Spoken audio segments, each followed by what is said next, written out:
HRJDO news ते ताज़ा तरीन अपडेट सां ख़बरनि जो सिलसिलो हलंदड़ आहे। अपडेट कयूं पिया अव्हांखे सेवण बांध सैयदाबाद खां, जिते HRJDO न्यूज़ जे रिपोर्टर फैसल शहज़ाद मुताबिक़ सिंध जे बेटनि ते कब्ज़े ख़िलाफ़ सिंध एक्शन कमेटी जे सर ते सिंध यूनाइटेड पार्टी ऑफिस खां प्रेस क्लब ते एहतजाजी रैली। सावे कारकुननि जी शिरकत, सख़्त नारेबाज़ी, अॻवाननि पारां सदारती ऑर्डिनेंस वापसि वठण जी घुर।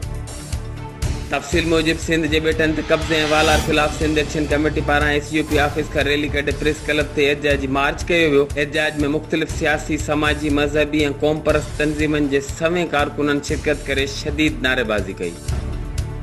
एहतजाज के सिंध यूनाइटेड पार्टी सेवण जीए सिंध क़ौमी महाज़ खिताब कंदे चयो, सिंध जी क़ौमी मिल्कियत बेटनि ते कब्ज़े ख़िलाफ़ अॼु समूरी सिंध, सेवण शरीफ़ ऐं बांध सैयदाबाद समेत पूरी सिंध सरापा एहतजाज आहे, जेको वाज़े पैगाम आहे त सिंध जे माण्हुनि खे कंहिं बि सूरत में सदारती ऑर्डिनेंस ज़रिए बेटनि ते कब्ज़ो क़बूल न आहे।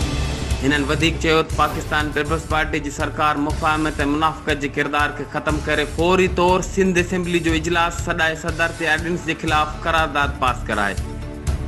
पीपल्स पार्टी जी हुकूमत इक़्तिदार ख़ातिर हमेशह सिंध जे मुफ़ादनि ख़िलाफ़ कमु कंदी रही आहे, पर खेनि यादि रखणु घुरिजे त सिंध जो बाशऊर अवाम सिंध जी वहदत ऐं जोग्राफियाई हदनि जे तहफ़ुज़ लाइ हर क़ुर्बानी ॾियण लाइ तयारु आहे।